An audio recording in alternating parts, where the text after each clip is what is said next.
Hey everybody, how you doing? Well, that's good. Welcome to PHLY Flyers. My name is Bill Matz. I'm your director of fun and games for the afternoon.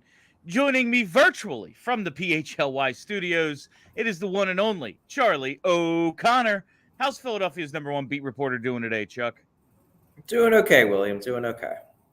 We started yesterday's top 20 prospect breakdown, discussing all the defensemen, 7 defensemen in all, defensemen and goaltenders made the list. That leaves us 13 spots for forwards. And if you've followed the show for any time at all, you know there's zero chance we get through all 13 forwards today. So we're going to start from the bottom, cover a couple of guys we covered on Wednesday, work our way up. I'm hoping to make it all the way to Elliot Desnoyers today. That is my goal, Charlie. If we get past Desnoyers, it means we're doing a hell of a job. But we have to go back to your 20th ranked prospect, the Flyers' first second-round pick of this past draft, number 51 overall, I believe, Jack Berglund, because his story, honestly, is somewhat ridiculous. You started to tell us about his skate issue on Wednesday, I believe, Charlie, but in this conversation you had with Brent Flahr, and if you haven't read either of the articles with Charlie's Brent Flahr interview, go to allphly.com, sign up to be a diehard. It's worth the price of admission right there. But Charlie, Jack Berglund, he's been wearing the wrong size skates. How does this happen? It's a really good question, and I do not know. Yeah. All I know is that I brought up in the interview the fact that I was, I would say, dismayed at development camp with how poorly Jack Berglund skated, how slow he was, especially in comparison to other guys who I came in with the expectation that we're going to have skating issues. Like Spencer Gill looked pretty decent in terms of skating. Heikki Ruohonen, the acceleration needs work, but decent skater. I'm like, yeah, he can make that work. And then you watch Berglund, and it was just like, oh man, this guy needs a lot of work. And I more or less said that in the interview to one Brent Flahr. And as kind of an aside, it wasn't even the main thrust of the initial answer. He just throws in, he had skates that were too big for him last year, which I think was a negative impact. So I think just with the skates fitting properly, I think it's noticeably different. Then I was like, hold up. Okay, you just dropped that in there. He goes through another paragraph talking about him having to work on skating. Like, okay, stop. What was that about the skates being too big? I asked him, was it like they were a half size too big and now you got them snug? Like, what's going on here? And his response is, one was 2 sizes too big, I think. He's got feet that are different sizes than each other, and one of those skates was apparently 2 sizes too big. So that makes a huge difference with turning. Presumably it does. Yeah. As someone who when I go skating now, I often rent skates, and sometimes I have to rent skates that are too big.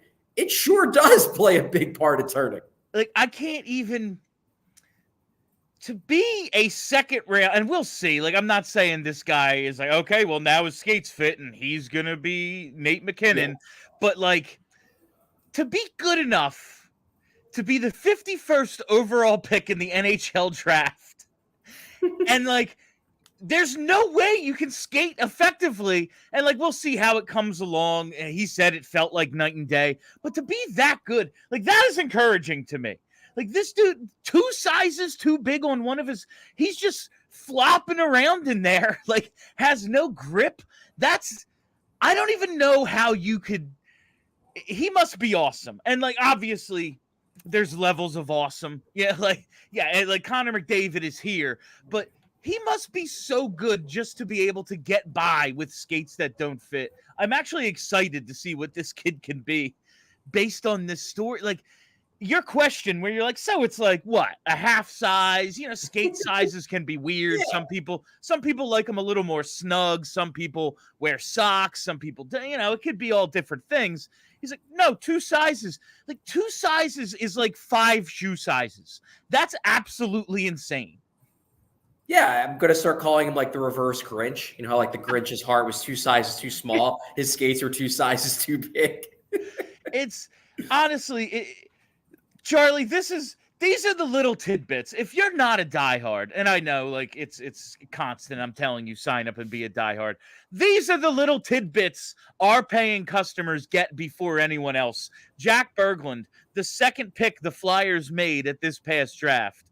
No one else knew he was wearing skates too big. Charlie had that one. Just that's freaking ridiculous, quite honestly. It is ridiculous. It is. Who are these? Who are his equipment managers? Where he's like, I'm having a little bit of motion in there. Like, should I be moving around? And they're like, yeah, don't worry about it. Like, anyway, that's Jack Berglund. We talked a bit. I feel like Swedes sometimes do this. This is like a Swedish thing. I'm thinking back to the time where Nicholas Grossman spent the entire first half of his career and didn't tell anyone that they were spelling his last name wrong. Sometimes Swedes just don't speak up. They're just a go with the flow people, I guess. Like, yeah, man, I got 2 N's in my last name. Like, don't worry about it though. Like, it's cool. It's like McLaughlin. Like, technically I don't have a first name. Don't worry. We're the cops. What are you, like Seal? Yeah. And we spent some time talking about Jack Berglund on Wednesday, Charlie, but this was not a pick that you were overly enthusiastic about. It wasn't. And I'll be honest with you, the skate story does, for the first time, have me intrigued to see what this guy can do. If this was actually the reason why he looked so slow at development camp and looked so slow in Sweden in his draft year, if it can be fixed by this, or at least addressed to a degree, suddenly I think a lot higher of him. But yeah, my view of Berglund was that it's not even that I dislike him as a prospect per se. It's more that these are not the kinds of guys I want the Flyers taking with like first half of the second round type picks. Or I guess 51 is, if it was more middle, I guess, because you know what? I'm not even going to say it. Anyway, I was going to speculate on how they got that pick. I'm going to mess it up and people are going to yell at me for it. So I can't remember. I'm not even going to bother.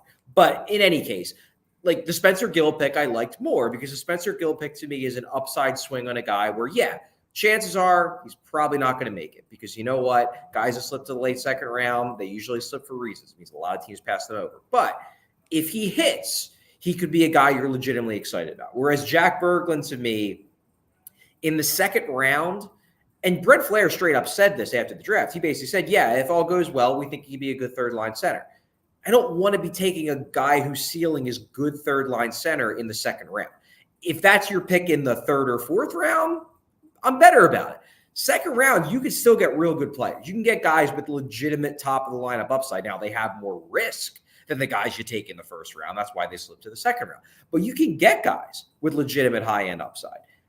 I am very skeptical that Jack Berglund has top half of the lineup upside, and I would have rather them spent that pick on a guy who does, even if maybe he comes with less risk. But I do think this pick in a lot of ways was meant to address the center position. They obviously took Lushenko with the first round pick, and they believe he's going to be a center. I think they went into this draft believing we need more centers. And in fairness, there were guys taken, like one guy who I really liked, and I wouldn't have lost my mind if they would have taken him in the late first round, Cole Beaudoin. Cole Beaudoin probably is a third line center. I maybe like his playing style a bit more than Jack Berglund just because I've watched a lot more of him. But I could see an argument where the Flyers could look at this and they could say, okay, Cole Beaudoin is a hardworking guy who's going to stick down the middle, who's got size, and his biggest weakness is skating. Isn't that Jack Berglund?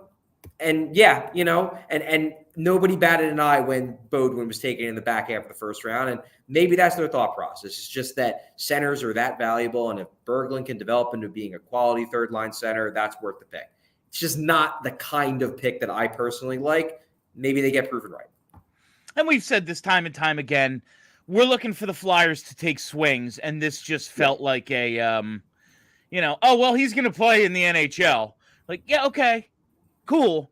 But we want a little more than that, It felt like, to use a backyard baseball analogy, it felt like instead of clicking power bat, they click line drive bat. I want them to be clicking power bat in the first 2 rounds, every pick they make. You can't hit a home run if you don't take a swing. All right, coming in at number 18 on your list, tied with my guy Hunter McDonald, was Cole Knuble. He's another one we spent some time about on Wednesday. I didn't think there was a ton. Honestly, he seemed like maybe the least interesting of the 20 guys you addressed with Brent Flahr, Charlie. Like there just wasn't a lot said, it felt like. I agree. I don't know that there is a lot that really can be said about Cole Knuble. I mean, the one question I guess I could have asked that would have been mildly interesting is like, is the only reason why he took this guy because his name's Knuble? But the thing is that he's never going to answer that. He's never going to say like, well, no, we wouldn't have taken him, but his dad was a former Flyer, so we threw him a bone. Like he's going to say, no, we really liked him. Was that actually the reason? I don't know. It probably had a little bit of a role that Cole Knuble's dad was Mike Knuble, and he has a long history of being a quality Philadelphia Flyer. Sure, that's possible. But I feel like with Knuble, he's just look, I'm not saying he can't be an NHL player. The guy that I named when we talked about him a couple days ago as a potential comparable, Blair Betts. Blair Betts had some good years for the Rangers. He was a legitimately important bottom of the lineup part of the team that went to the Cup final. He was a solid NHL player.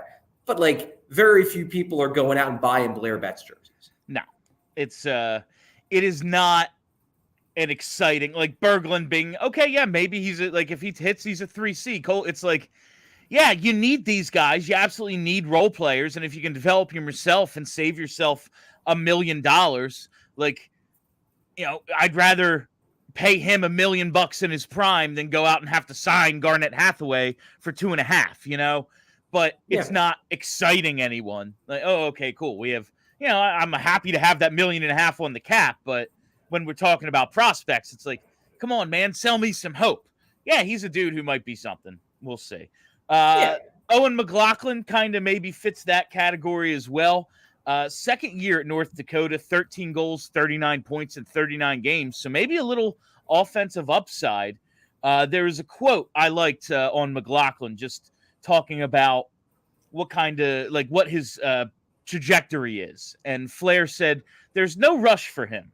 If he's going to have a chance and he's going to be able to play in the American League just because of his skill level, but we've got to make sure we're smart about it. I want him to be a dominant college player and be physically as ready as he can for pro hockey when he turns. It seems like he's one of these guys that they have more as a long-term project.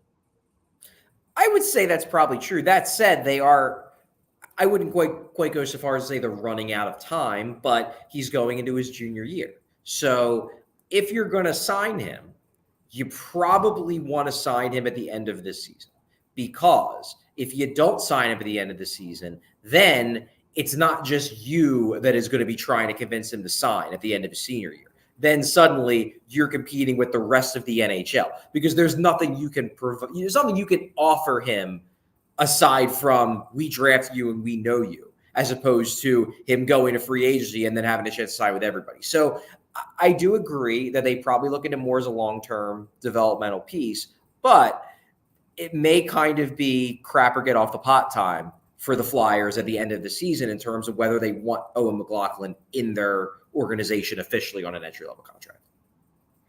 I will say something about his production. I just was interested because I see a point-a-game player. I go, all right, there's something. In North Dakota, it's not Quinnipiac. They're like a real organization.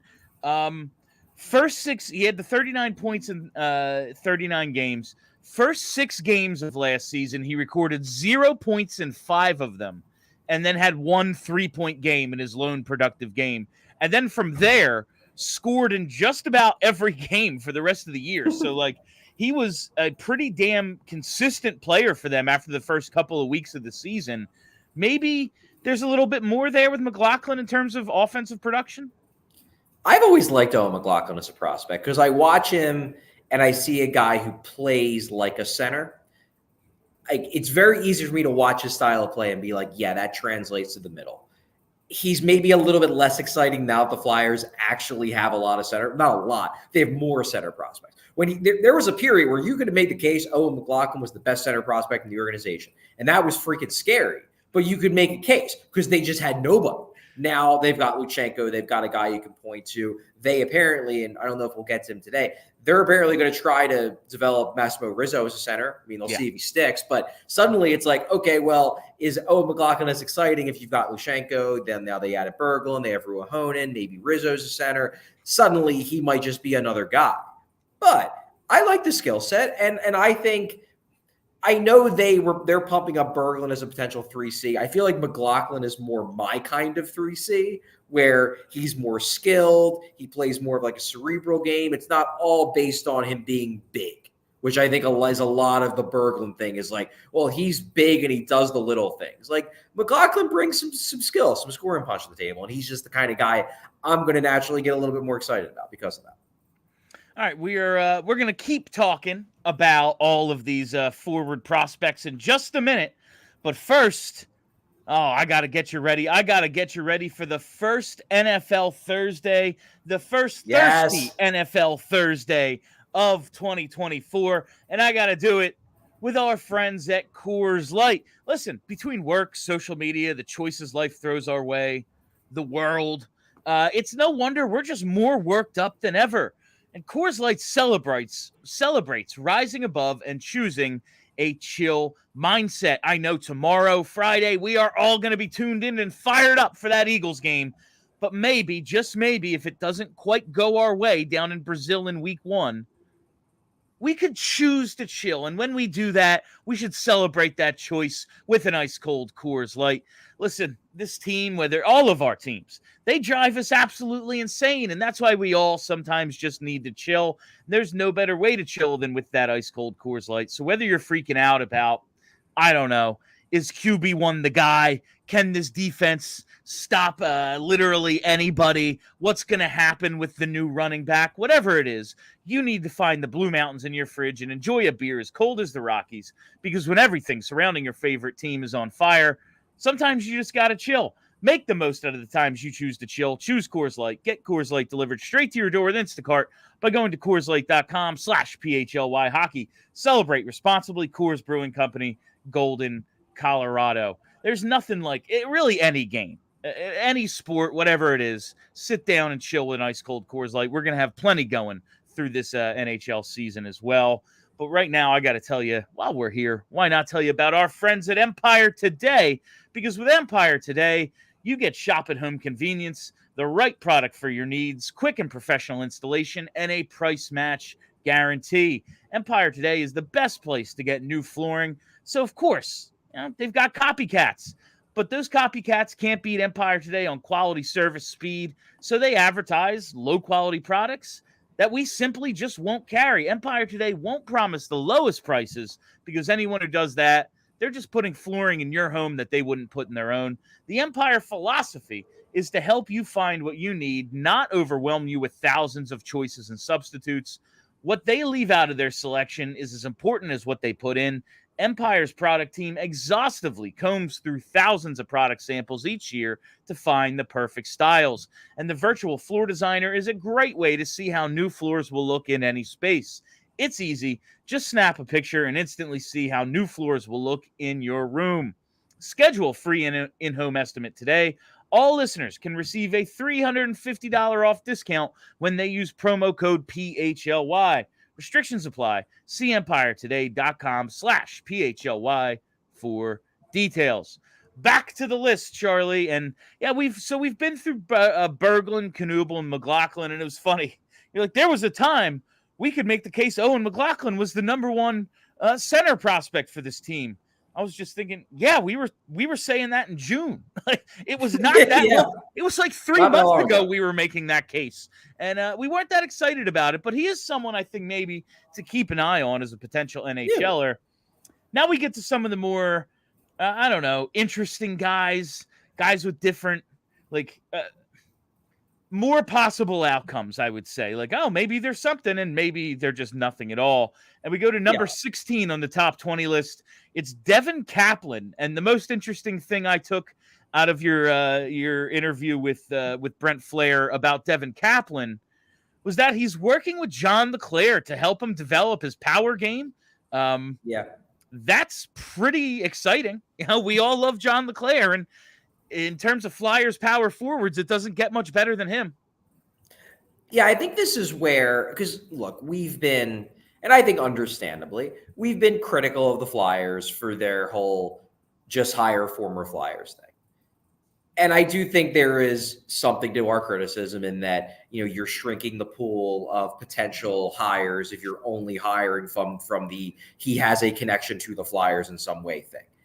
That said, I do think that this is probably a way where it manifests itself positively. Because if you have guys that still are really excited about being Flyers, and if you call them and you offer them a job, they'll take it in a heartbeat.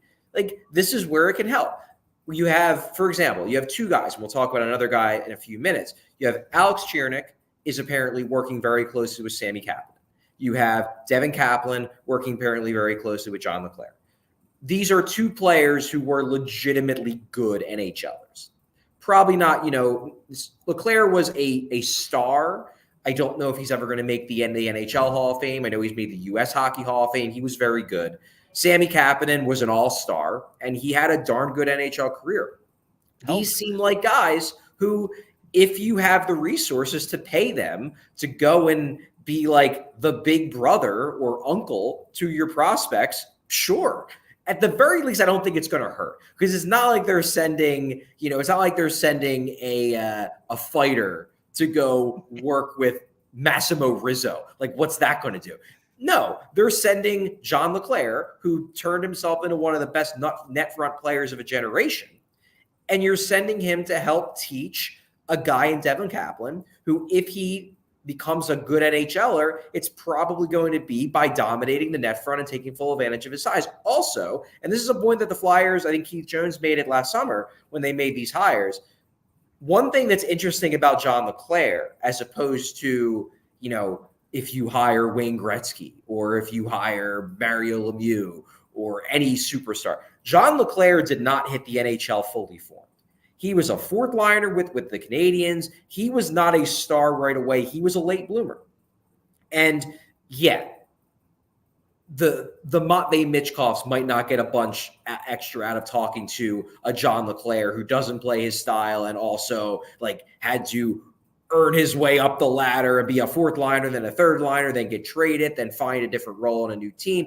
But somebody like Devin Kaplan, who, if he makes it, it's not going to be a smooth, we're signing you and you're immediately on the NHL team, the way it is with Michkov. LeClair will be able to talk to Kaplan and work with him if Kaplan gets frustrated that it's not coming as easily as he wants it to. And this does strike me as a benefit of the bring in the former Flyers thing, because LeClair should be able, I don't know if he's definitely going to be able to help Devin Kaplan. It can't hurt. And it makes sense that if anybody can help him get to where he can be a good NHL player, John LeClair is probably one of the guys I would put on the short list. Yeah, college hockey guy. This is absolutely one of those times where, yes, dudes with skill sets like that we saw on the ice might be able to translate into that coaching sort of role, whether it's in development or coaching down the line, whatever it is, helping you adjust to life in the NHL, the things that help me make the transition, like you said, working my way up to eventually being a first liner, a 50 goal scorer, all the way from being a fourth liner, 4 years before that. It's definitely a thing that can help. Does it need to always be the decision makers? No, because the smartest guy, chances are, might not know somebody with the Flyers. But if it's a dude with a skill set that he might be able to pass on to someone else, it's a great idea. Speaking of late bloomers, though, here with Devin Kaplan, and we talked about this with Cole Knuble the other day as well. I don't know, his dad was a late bloomer. Maybe he'll follow in that same role. With Kaplan, his first 2 years at BU, he's put up 23 points in each of them. That's not exactly huge numbers. It doesn't look as if there might be some more offense, but it doesn't feel like right now, oh yeah, huge offensive upside. But is that what they're trying to bring out of him? You're this big guy, if you play a power game, the points will come? Well, yes. I mean, they're definitely trying to pull more offense out of him, to be sure. I was disappointed. I wasn't disappointed with his first season in college because he was further down the lineup. The expectation was he was going to take some time to develop, whatever. I was expecting him to take a big leap last year. And the fact that he didn't concerns me. That's why I dropped him so far down my personal list. I think I had him ranked 17th. Plus, I did not think he looked good at all at development camp. And it's not even that he didn't look good at development camp. It's that I've seen him look much better at past development camps, and that scares me. When a guy who 2 years ago I watched him was like, hey, they might have something in this guy. He's got some intriguing skills. And then 2 years later, when he should be getting better, just isn't noticeable even a little bit. You're like, uh-oh, what's going on there? So I'm concerned about Kaplan to a degree. What I will say about him based on the conversation with Flahr is the Flyers seem to think, maybe it's more of a hope than anything else, truthfully, but they seem to think that Kaplan might just not be a great fit in college hockey because there's a belief that if he's going to succeed, he needs to play a power game. And the way that college hockey is moving to, they don't let guys that are that big play a power game without taking penalties. That is the concern. And I think there might be a feeling with the Flyers that, like, man, we wish he wouldn't have went to college. We wish he would have taken another route where he could have more easily developed the kind of game he's going to need to play if it's going to translate at the NHL level. So there might be a feeling with Kaplan that, like, yeah, he might be kind of a bust in college, but maybe he's a late bloomer and that we get him to the pros and that we can get him to be the guy he needs to be to succeed in the pros. No, I did. That was one of the most interesting quotes in the whole piece was like, we need him to play this way. And the way the NCAA is officiated is like, well, then he just gets called for a bunch of penalties and stops playing that way because he wants to be on the ice. Like, yeah, okay, understandable. So if there's a different development path, or maybe he just has to bite the bullet, and when they feel he's ready to sign and play in the American League, they can help bring him along there. But it seems like whatever they want him to do, they don't think he can really fully do and get the ice time he needs in college hockey. So I think that is absolutely, yeah, that's absolutely where I think their heads are at the moment, which is frustrating to them. I'm sure it's frustrating to the player too, because he probably goes to development camps. He has development coaches telling him in his ear to play more physical and battle in front of the net. And he just thinks in the back of his head, yeah, when I try to do that in college, I get stuck in the penalty box 2 times in the first period. I come back and then my coach is yelling at me to stop taking dumb penalties. So, like, what the hell am I supposed to do here? I'm not making anybody happy. Now, to me, there's a little bit of skepticism on my part because it's like, are we just making excuses for a guy who just isn't that good and maybe just doesn't know how to do these things in college hockey without taking penalties? That's where my natural skepticism comes into play. But I do think with Kaplan, this goes back to the conversation we've had all week about the idea of, do the Flyers have enough high-end guys? They just have a prospect pool full of guys who have ceilings of bottom sixers and third-pair defensemen? And I said I don't think that criticism is quite fair. The reason why I don't think that criticism is quite fair, and this is where this part of the prospect pool begins, I think Devin Kaplan does still have high upside. I don't think, based on his first 2 years of college, he has a pretty low chance of hitting that high upside. But I do think that, like, this isn't a guy who I look at and I say, you know, best case scenario for Devin Kaplan is he's a good fourth line winger. That's not the way I look at Devin Kaplan. The way I look at Kaplan is, best case scenario is he hits the pro game, flips the switch, and suddenly you're like, crap, this guy is a good playmaking winger with size and could maybe be on a second line. Now, do I think that's likely? No. That's why I put him 17th on my list.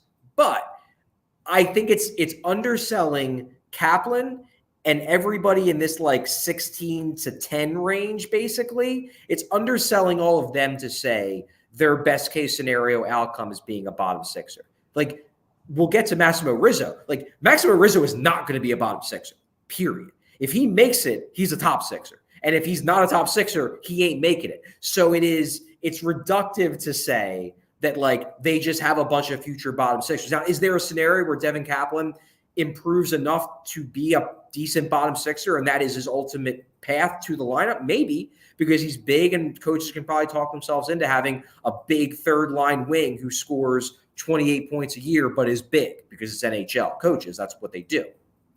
What I'm saying is that this is a group, this, like, 16 to 10 range. It's a group of players who I do think have plausible top half of the lineup upside. It's just that the reason why they're not in the top 10 is because the likelihood of them getting to that point is fairly low, but I think it's there compared to like an Owen McLaughlin or a Cole Knuble or even a Jack Berglund, where I watch them and I don't see any chance at all they could play top half of the lineup, even if they hit. Just to, I wanted to check Kaplan, like, oh, let's see if this penalty thing is true, you know? And when at first look, I'm like, well, 34 penalty minutes in 37 games last year doesn't exactly scream like Tom Wilson to me, you know? But he had 16 penalty minutes in his first 12 games, where it's like, yeah, man, that's like, you can't have 8 penalties in your first 12 games. That's probably too many. And then he probably backed off a little. So maybe there is something there, but yeah, to me, that does sound a little bit, let's try to come up with a reason. Like, let's manufacture an excuse here because we're not wrong. Obviously, we're not wrong. Right. So what's the problem? The problem is the way college hockey is officiated. That's the problem. Listen, maybe it's true. I have no idea. Yeah. I don't watch a ton of college hockey. I've seen Devin Kaplan play very few times. But maybe there is something there with that.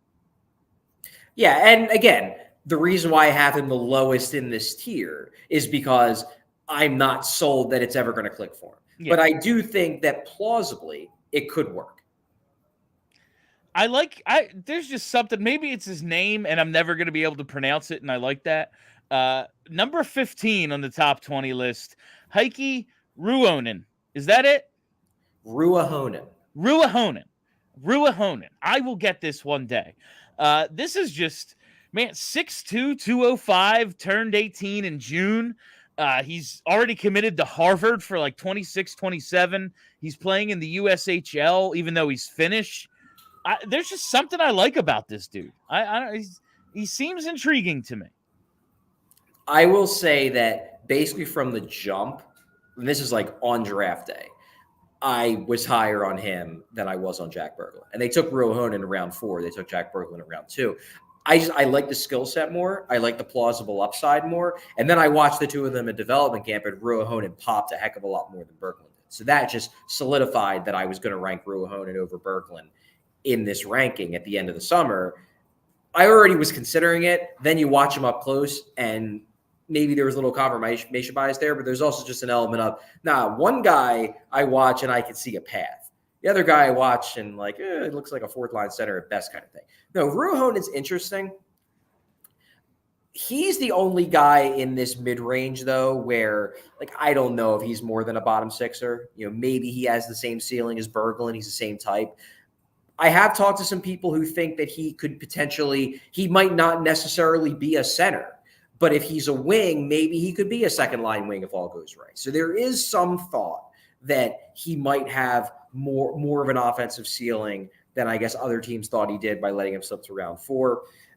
He's got an interesting path ahead of him developmentally because he's going to the USHL. He's going to play for Dubuque. Dubuque was the team that Noah Powell played for this past year. So should be a decent developmental environment for him there. Then he's going to Harvard. So he's clearly a smart guy. Now, look, book smarts don't always translate into hockey smarts, to be sure. But it does bode well for his processing ability. So you're like, all right, he's got a decent head on his shoulders there. And I do think there's some puck skills. He really impressed me at development camp with his shot. He's got the size, the skating. I think it's not amazing, but it certainly didn't pop in a negative way the same way Berglund's did. Yeah, I think the Flyers might have have something here in Ruohonen. I like him. I always appreciate when foreign prospects come over early. Like, and not to say like there's not a great development path like elsewhere. Plenty of dudes have done it. It just seems like they're just more tangible. Like they're here. The path seems okay. I get it. I know the USHL. I know the NCAA. I know what his development path is going to be and when to expect him. It's not like, oh, well, he's 26, he's coming over. Like, you actually get an idea of when they might be here. And I just think, like, there's so much made of the so much made of the transition process. And we've talked about it so much with all the Russian players the Flyers have brought over the last couple of years. Like, to get that out of the way, so you're just, when you're learning the pro game, that's all you're learning. You figured everything else out. Like, it's not weird. The food here isn't different, like the dates are written the way you're used to seeing the date written this way. All the little stupid stuff. Like, I just think it makes the transition so much easier in my mind. I agree. And I think they like the path that Ruohonen is taking. I also think it may have played into why he slipped to the fourth round, because one of the things too that was interesting about this path is that he played pretty well in the junior hockey league in Finland.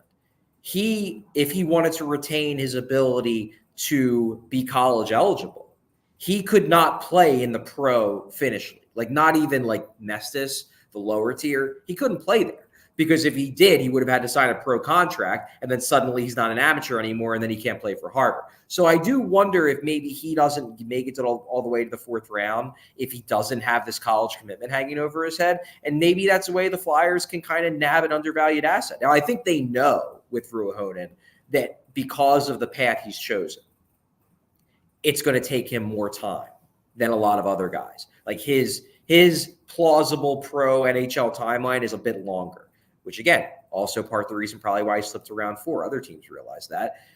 But for the Flyers, like, it's a fourth-round pick. Fine. If you got to wait 3-4 years for him, sure. If that's what turns him into the best possible player, we're cool with that. I definitely like taking advantage of, okay, it's something that might scare other teams off, but we want a versatile prospect pool.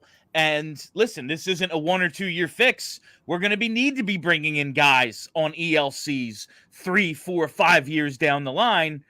If he could be one of those dudes, maybe like he steps in at 24 and is like a Matt Reed style guy and he can contribute right away. Not saying he's going to score 24 goals right away, but it would be nice if you can kind of have a guy who can step right on pro ice and he's ready in that situation. It's a pick worth making, especially in the fourth round, where if you get an NHLer, you're damn lucky. Like, that's all. Like, it's luck to find NHLers at that round. We now jump to the 12th ranked prospect in Charlie and Alex's top 20, Alex Bump. That's right, Mr. Bump. Just an absolutely great hockey name. 14 goals, 36 points in 38 games as a freshman. Listen, even though he's a 20-year-old freshman, nearly a point a game is pretty damn good in the NCAA. What can you tell me about Alex Bump? What I can tell you about Alex Bump is the Flyers really like him. And what I can also tell you about Alex Bump is that I have now watched him at 3 development camps, and he has been one of the best players on the ice in all 3 development camps. I said in our top 20 list that we published on Tuesday that he might be the most underrated prospect in the Flyers prospect pool. Brent Flahr basically straight up saying, like, he's going to turn pro at the end of this season.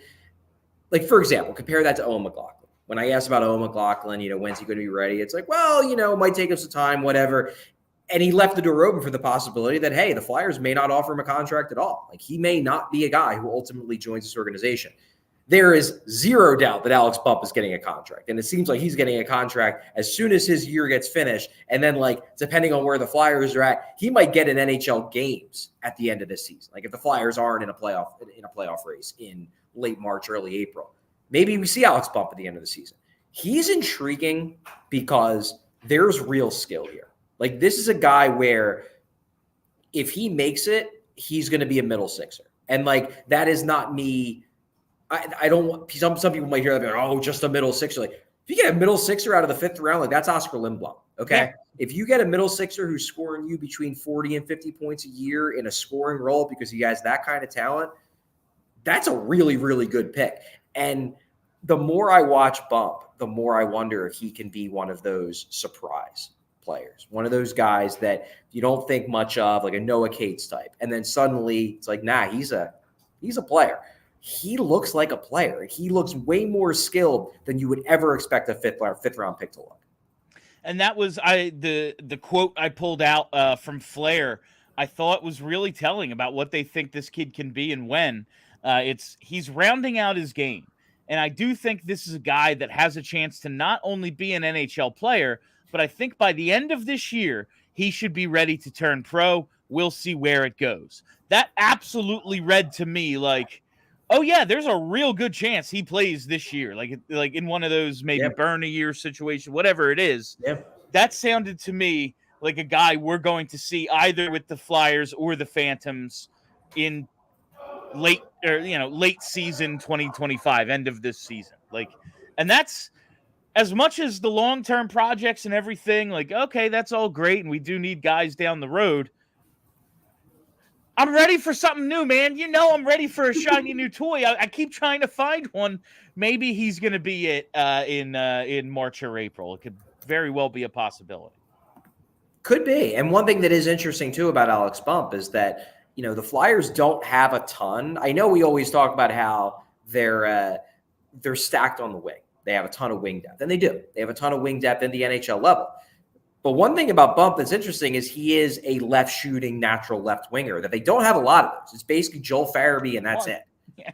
So, and like, yeah, Mitchkov shoots left, but he prefers the right, and I imagine they're going to use him on the right, at least for this year, because they want him to be as comfortable as possible as they integrate him into the NHL.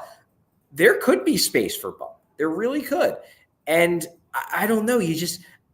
I watch him play, and I see a guy who does not look like a fifth-round pick. The way that Flahr described his college season was interesting too. In this interview, he basically said that, look, first half of the year, 36 points in 38 games looks good on its face. But it's worth remembering that in the first half of the year, he was being used like on the third and fourth lines of that team. They made him earn his way up, because the thing with Bump was that, yeah, Bump was a freshman, and usually freshmen have to earn their way up anyway. But he really had to earn his way up because he was a late transfer. He was originally going to be going to the University of Vermont. Then in, I believe, July of last year, so 2 months before he would have showed up to campus, the coach who recruited him to go to Vermont got fired because apparently he was like texting with an undergrad, and they fired him for it. So then Bump was like, okay, well, the coach that convinced me to come here isn't here anymore. I'm going to try to transfer. They have a setup in the NCAA, at least for hockey, where if something like that happens, they basically give you like an extra transfer window if you want to leave. Well, he left and he ended up at Western Michigan. So he had to get a handle on a whole new school that he wasn't expecting, a new coach, and he had to basically, convince that coaching staff that he deserved to play off the lineup. Well, by the second half of the year, he did. And that's when he really took off. So I think there's the potential here this season for Bump to have a really big year. And it could very well culminate in Bump getting signed and playing pro games for the Flyers by the end of the season if he takes a further step. And I think the Flyers believe he's going to. All right, we are going to we're going to separate the two Alexes on the list by getting you ready for tonight's game. That's right. There's a little bit of football tonight, and it's never ordinary at Bet365. And you can see for yourself with our Thursday night touchdown offer. Place qualifying parlay bets totaling $20 or more on tonight's game and get bonus bets for every touchdown. Terms and conditions apply. Download the app and use code PHLY365 when you sign up. Whatever the moment, it's never ordinary at Bet365. I've been telling you about Bet365 for a few weeks now, and man, one of the things that makes them never ordinary is their early payout offer as well. I've been telling you about hockey's getting ready for the NHL season, but for NFL and college football, you get your early payout offer. You're a winner. If your team goes up by 17 points, you get an instant payout on straight bets, and parlay selections get marked as winners. So download the app and use code PHLY365 when you sign up. It's this early payout thing. They can end up having to pay out both sides of a bet if there are comebacks. Last NFL season, both money lines were paid out 4 times because of the early payout and the end of game result. So it applies to college football and the NFL. And maybe you get that early payout and you go, hell, why not throw it on the other team? I've already been paid. Let's see what happens. Let's see if we can get paid again. They allow it at Bet365 because it's never ordinary. They also have 10,000 boosts every month. That's right, odds boosts every day. They power up the odds on hundreds of bets to give you a chance to win more with over 10,000 boosts each month. They boost specific markets, your winnings, and even parlays. So keep an eye out for our custom PHLY bets and boosts as well. Download the Bet365 app. Use code PHLY365 when you sign up to get $200 in bonus bets when you bet $5. Whatever the moment, it's never ordinary at Bet365. Must be 21 or older and physically located in Pennsylvania. If you or someone you know has a gambling problem and wants help, call or text 1-800-GAMBLER. And while we're here, just tell you about, I know tonight we have football, but the real season begins tomorrow, and you can celebrate it with the PHLY Eagles Watch Party and live show at Trademans. Starts tomorrow, Friday, September 6th. It starts at 7 p.m. The Eagles and Packers, they're in Brazil, but you can hang out with us here. $40 tickets, include an all-you-can-eat buffet. You get 3 drink tickets. Eagles, and there's going to be an Eagles versus Browns ticket giveaway. So all you got to do, sign up, get your $40 ticket at allphly.com/events, and be on the lookout at allphly.com under the events calendar for upcoming events, including our first annual golf tournament, which has already happened, and Phillies takeovers as well. I need to look this over before I read it. That's on me. But honestly, just go to the PHLY events calendar, bookmark it. We're always doing stuff. You're going to want to participate. It's always a lot of fun. And I've seen some of the giveaway stuff that you need to register for to win. Very cool stuff over in the merch pile right now in the PHLY office. All right, Charlie, let us get back to the list. Let's get to number 11 in the top 20. It's Alex Ciernik. Flahr just seemed really high on his skill set as a longer-term project. I liked what I was hearing about Alex Ciernik, the 4th-round pick from 2023. Yeah, I think the Flyers are very high on him. And you watch him play, and it's easy to see why. He's really quick. And if you give him space, he shows off real skill. Like, here's the best way I can describe Ciernik or Ciernik. You can kind of work either one. The best way I can describe him is this. When you watched him, and this is both good and bad of where he is now in his development. When you watched him in the scrimmages at the end of development camp this year, during the 5-on-5 portions, he really didn't show much. You know, you could see the speed. He flashed the quickness that he has because he is a plus skater, to be sure. But he wasn't really able to make that many plays. He was trying, wasn't able to make that many plays. Then when they got it down to 3-on-3, he was best player on the ice. Like no questions asked, best forward on the ice. He was trying these high skill plays. When you give him space, he showcases that he has real skill. There's talent there. Now the question is he a guy that is never going to be able to do it at the NHL level because he needs space that isn't at the NHL level? It's just not there. I guess we'll find out. But it does show you that if he can figure it out, if he can find a way to make quicker decisions, if he can find a way to adjust to less space being available and still showcase the skill that he clearly has, then he becomes an exciting prospect. He's another high upside guy who chances are he's probably not going to pan out because there's a reason why he slipped as far as he did. Then this past year, he had his season basically ruined by 2 concussions. Now, the hope is that he's back to being okay, but obviously that adds to the risk profile. Now he has 2 concussions on his profile, and if he adds a couple more, maybe his whole career gets ruined. It's concerning. But if he hits, this isn't just a bottom sixer. This is a skilled guy who is a plus skater who could potentially be an exciting guy to have in the lineup, which is why he's in this grouping. Again, most likely he's not going to pan out because guys in this group most likely won't pan out. But if he does, there is exciting upside there. And I think that's the upside that Brent Flahr was talking about in this interview. Yeah, I appreciated him acknowledging a bit of a different development path. The quote I pulled out of your Alex Ciernik section was, when we drafted him, we knew he was going to be a longer range prospect. I think we knew he's going to spend at least 3 years over there in Europe, maybe 4, kind of like an Olli Liksell type of development path. We'll see where it goes, but I do think his confidence level just being around, I think, was great, and then we'll see. Confidence was a recurring theme for, I think, a lot of the answers, just like where these guys are mentally and what they think they're capable of. Did you pick up on that as well, Charlie? I'm sure you did. You're not stupid.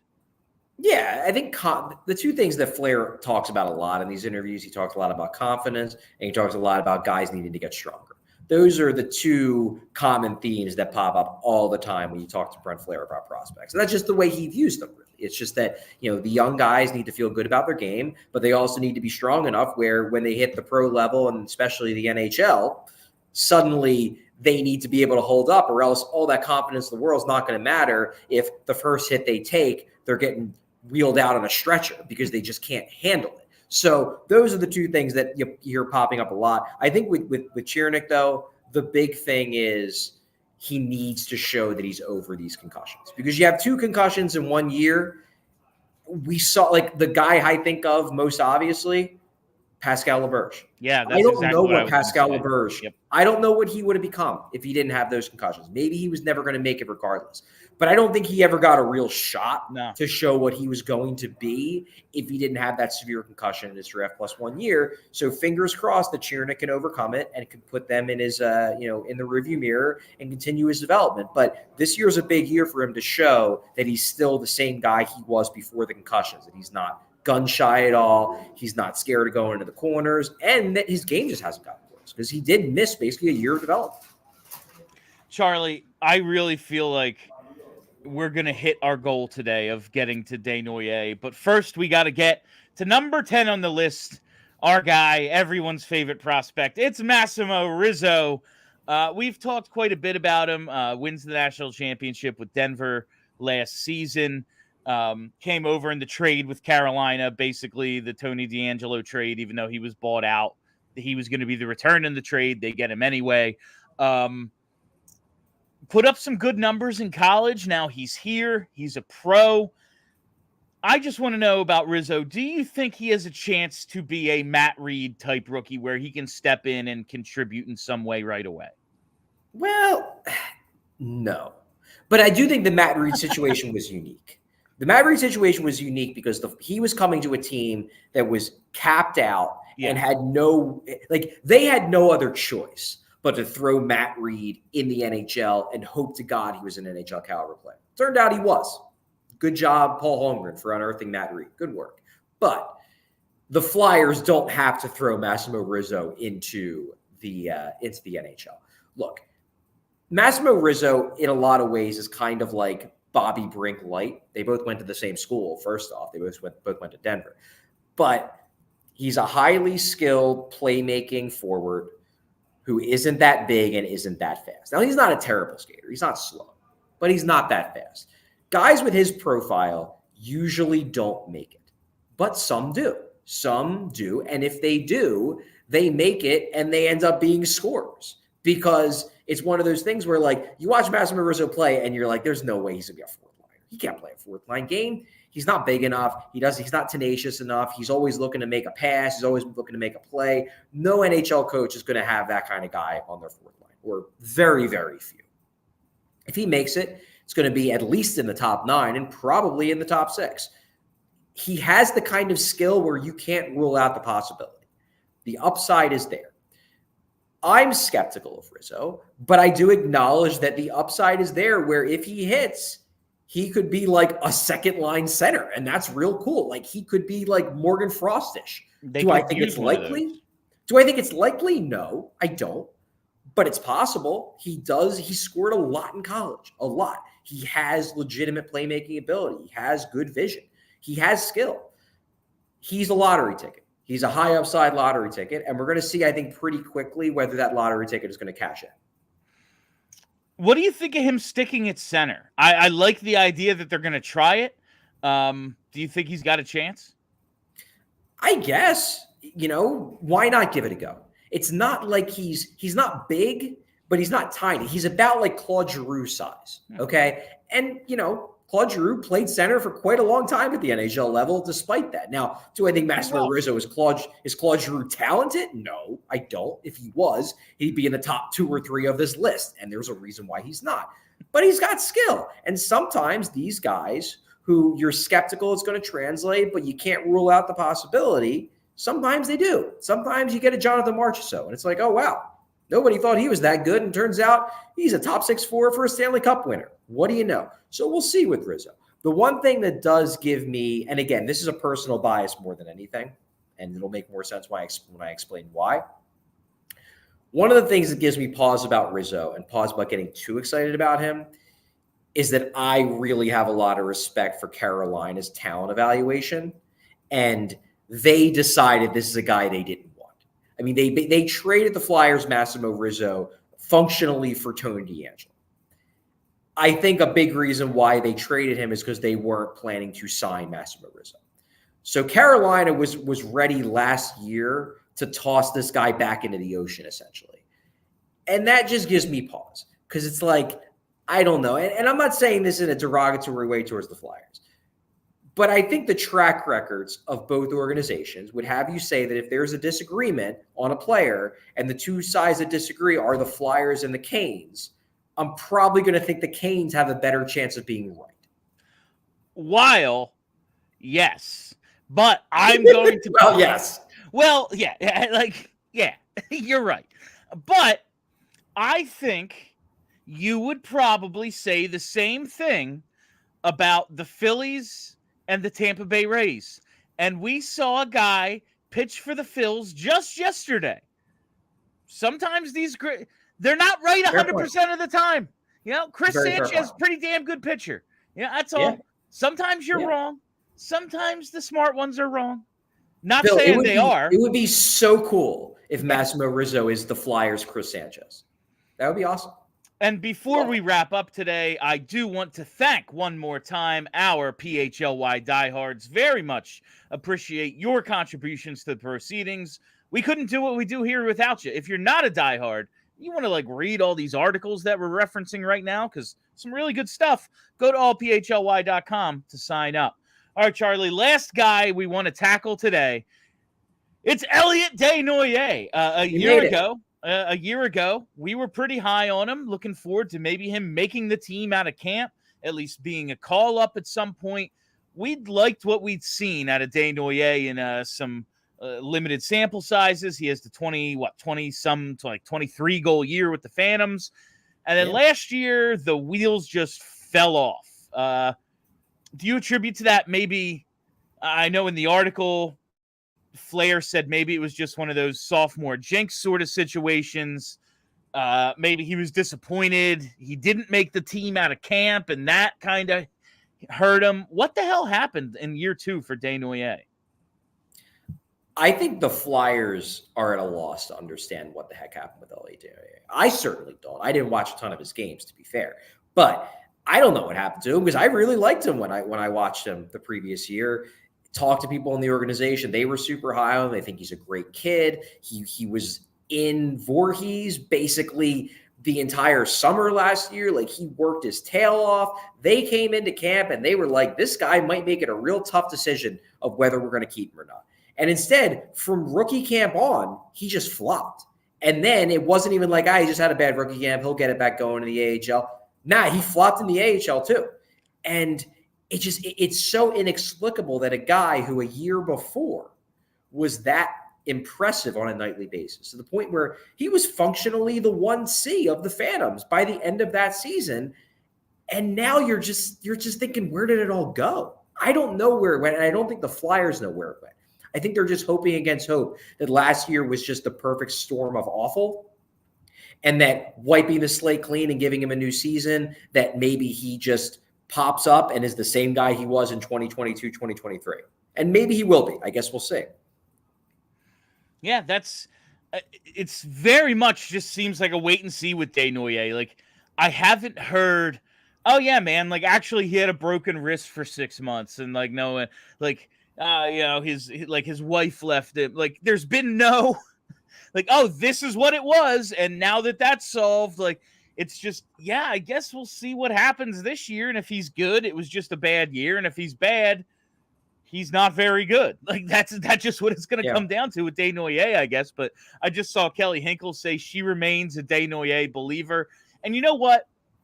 I'm gonna stay optimistic as well. I'm going to attribute it to the sophomore slump. That's what I think we're gonna do. Okay. We're just gonna say bad sophomore season in the AHL, but he's gonna bounce back. But certainly not an encouraging trajectory right now for Desnoyers. All right, Charlie, we did it. We got through the players we wanted to get through today.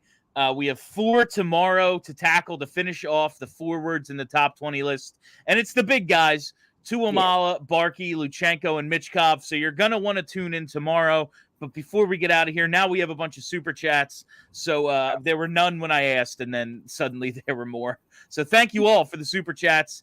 We'll start with Adam S. with a big one, $9.99. Hell yeah, Adam. Does the fact that the hockey media scouts seem to hate the Jet pick make you want to root for him more? I think he was the only first rounder who didn't even get an interview after he was drafted. No, I guess that would have been on television. He wasn't on TV. Yeah. Absolutely. I mean, it's Philly. We love an underdog. And while, listen, I knew who Zeev Buiam was. I wanted him. Jet Luchenko was like, the guy's named Jet. That's cool. But I don't think he's going to fall where the Flyers are drafting. So, okay, whatever. Maybe they get him at the end of the first. Something like that if he falls there. But obviously, I want the Flyers to be right. And that means everyone else is wrong. So that's a win-win right there. Sure. Literally everybody, including me, like I would prefer them to be correct. So that makes me root for him. But yeah, like the fact that he's assuming this kind of underdog mentality of like just the way he's talked about, like, oh yeah, at 11, really? Like I'm happy about that. I want him to succeed. Absolutely. Yeah. And that sort of thing doesn't bother me that much because ultimately we're going to see how these guys perform. They're going to get their chance. Everybody in the first round pretty much at least gets a chance at the pro level. At least we're going to see if they were right.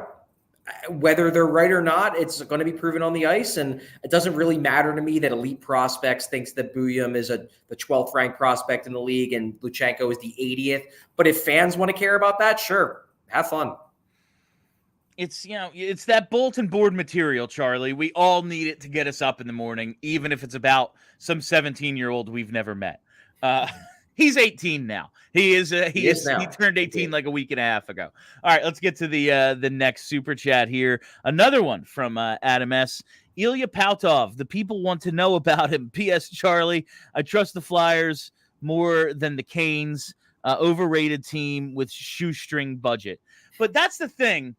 Is a team that can compete with that sort of budget, like they have to find the value in the margins. That's why you kind of trust them a little more in situations where it's like, hey, it's a, older college kid that you could just drop right in and you have an NHLer who's 23 ready to go. Why don't they want that?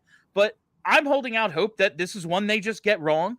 But Ilya Pautov, haven't really spent a ton of time. He didn't crack your top 20. Is there anything you can drop on Pautov just real quick? Yeah, I think he's going to be a guy that Twitter is going to lose its freaking mind over this year because he's going to put up a lot of points in the NHL. He's skilled. He's an interesting late round pick. What I will say is that he will be a draft +1 kid in the MHL, which is the Russian juniors. So he's probably going to score a lot of points, especially if he's as skilled as the Flyers believe he is. If you want to get excited about him, sure, there's upside there. But the concerns about him are similar to most guys who are of his profile, which is he's not that big and he's not that fast. He's very skilled, and he might just be a guy who scores a lot of points in Europe. He might be a great KHL forward. The Flyers, I think it was Ken Hudikoff, who was their Russian-based scout, really banged the table for Pautov and said, this guy can make it. He's not just a KHL scorer. He can make it in the NHL. Let's take a flyer on him. If you want to get excited about Pautov because he's scoring a lot of points at the start of the year in the MHL, that's fair. However, the expectation was that a draft +1 guy that got drafted is probably going to score a lot of points in Russian juniors. So, get excited about him. And if he has a monster year this year, he'll probably be on our list in February, most likely, especially because guys like Michkov will graduate off the list. And he got votes. I think he was in both mine and Alex's top 25s. Just didn't make the top 20. I'm just saying that, like, if through 10 games in the NHL, he's sitting at 20 points, like, that's cool, but that doesn't turn him into a top 10 prospect in the Flyers organization. All right, let's hit that last super chat. And Godspeed, Mark Stahl. Good luck in what does that say? I can't see it. I don't know. I don't know what Ray says, but I know that he did, I guess, officially announce retirement today, and also he's going to be a development coach or something for the Rangers. Yeah, and that was from Gary B. So thank you, Gary. Yeah, listen, Mark Stahl did exactly what we needed him to do last year. Play a couple of games, and that's that. You know, be a veteran presence and a John Tortorella interpreter, and he served his purpose well. The defense, I think a lot of defensemen got better, and I know we want to all attribute that to Brad Shaw, but I can't help but attribute it to one of the vets in the room as well. He did a fine job as a Flyer, and enjoy your retirement, Mark Stahl. All right, Charlie, we did it. That is all the time we have for you on PHLY Flyers today. Thank you all for listening. Thank you for hanging out. If you haven't already, you got to hit that subscribe button. Follow us right here on YouTube. Set those reminders. We'll be back right here tomorrow at 1 o'clock for our final show of the week. I don't know if it's an F around Friday because we have some actual stuff to get to, but we'll see what I plan. I don't know yet. It could be an F around Friday. Follow us on Twitter at PHLY_Flyers and follow the podcast wherever you get those. Just search PHLY Flyers. All right, that's it for us. My name's Bill Matz. That's Charlie O'Connor. Until tomorrow, you stay loose and sexy, Philly.